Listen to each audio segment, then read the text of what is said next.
to your maths video for Wednesday the 27th of January. This is your video if you're somebody who's got the Year 2 booklet. Today we're working on page 13 of the booklet, and as you can see we've got number sentences with 3 numbers in again, but today some of your numbers are a little bit bigger. So we're going to have a look at some questions on the board and have a chat about how we can work those out today. So we're still adding or subtracting or even doing a mixture of both, but this time we've got questions that have got 2 2-digit numbers in and a 1-digit. So let me show you what I mean. So I've got the question here, 35 add 20 add 4. So I've got 2 2-digit numbers, 35 and 20, and I've got a 1-digit number as well. It's entirely up to you what order you do the question in, okay? So straight away with this one, I can see 2 numbers which I already know the answer to. So I don't straight away know 35 add 20, but I do know what 20 add 4 is because we've practiced this at school.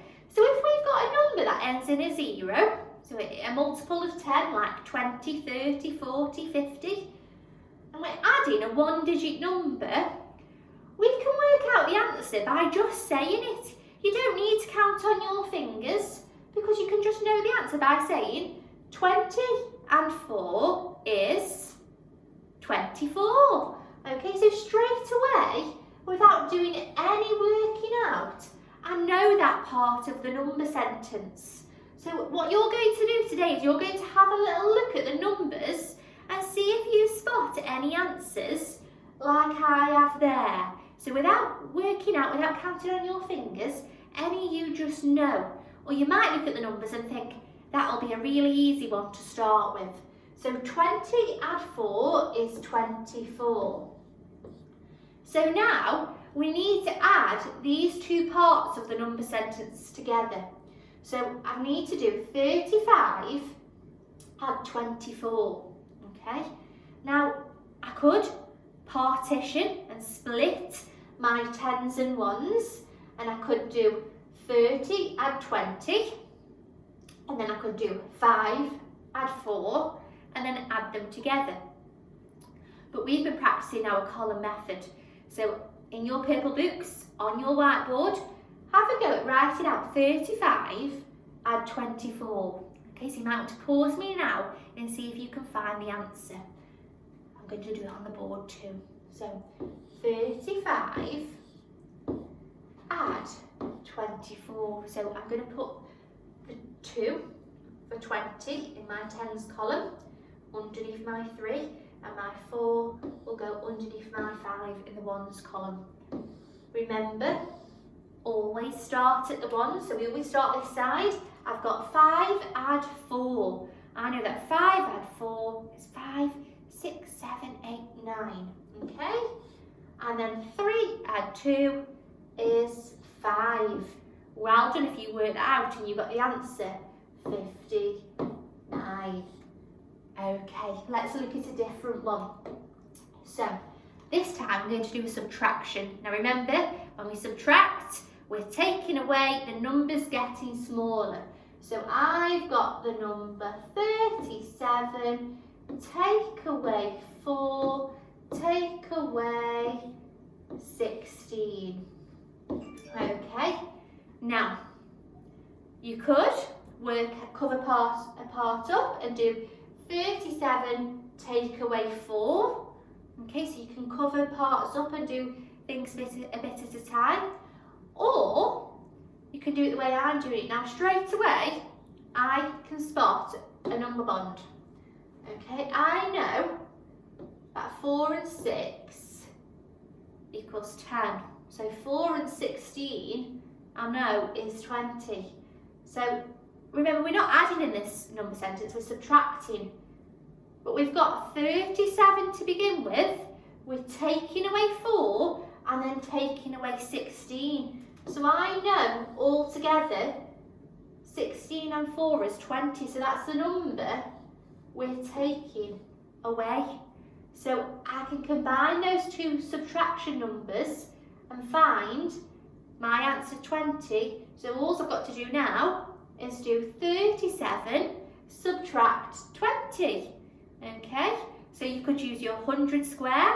Remember, when you're subtracting tens, you look at the number above. So you could subtract two tens, or you can very quickly on your whiteboards do the column method. 7 subtract 0 is 7. 3 subtract 2, so 3. Take away 2, so 2, 1. So my answer would be 17. Okay, this time we're going to look at a question where we've got addition and subtraction. So I've got the number sentence 42, add 21, subtract 8. Okay, so I've got two different symbols in this question. I've got an add and a subtract. So I'm going to cover a part of the number sentence up. I'm going to do the first part first, find that answer and do that part next. So if I cover this up, I've got to work out 42, add 21. Now, I could do the column method. That'd be pretty quick. Or I could partition my tens and ones. So I know that 4 tens and 2 tens, so 4 and 2 is 6. So 40 add 20 is 60. So I'd have 60 there. 2 add 1 is 3. So I know then that 42 add 21 would be 63. Okay? So you could do add the tens first, add the ones next, and that would give you your answer. Or if that's a little bit confusing, just pop it into the column method like that, and it would still give you the same answer. So you work out the first part first. So now I've got to do 63 subtract 8. Now I'm not going to do the column method for this one because I'm only subtracting 8. And I've got 8 fingers, so I can do that quite easy.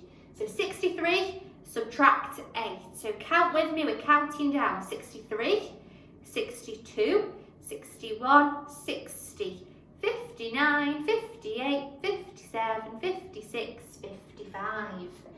Okay, there we have it. So let's have a little look then at section B and C. So, the first question, you're adding 3 numbers again. Now, remember my top tip, when it's written in words, just write the number or the symbols above so you can understand what you're doing. So add, so I'd do a little add sign above, 9, 13 and 15. So I'd write those numbers out and then you can use our tips from what we've done on the board. You might want to use the column method for that one to work out your answers. Number 2 says find 1/3 of 12. Now 1/3 as a fraction is 1 out of a possible 3. So if I've got my pizza, that's my whole, it's split into 3 sections. And if you're finding 1/3 of 12, you would put 12 toppings on your pizza and you would count just 1 section to find your answer. Okay, so if I was doing 1/3 of 9 and put 9 toppings on, I'd go 1, 2, 3, 4, 5, 6, 7, 8, 9. So I can see that 1/3 is 3. Okay, so you can do that with the number 12. The next one says add the even numbers together. Remember, 0, 2, 4, 6, 8. Even numbers, they are great. So numbers that end in a 0, a 2, a 4, a 6 or an 8 are the even ones. So I would circle your even numbers and then add them together. The next one says twice 18. It's a bit of a funny way of saying that, isn't it? Twice 18. It means 18 times 2, so 2 lots of 18. So I would do 18, add 18, and I'd use the column method for that one. It says write your answer in words. Subtract 18 from 80 and add 3. So that's like what we've just been doing on the board. So I'd write it out in a number sentence and then I'd work it out separately. So I'd subtract 18 from 80, then I'd add 3. Okay, so I'll leave section C for you to work out independently. I'm sure you'll do great. I can't wait to see how you get on.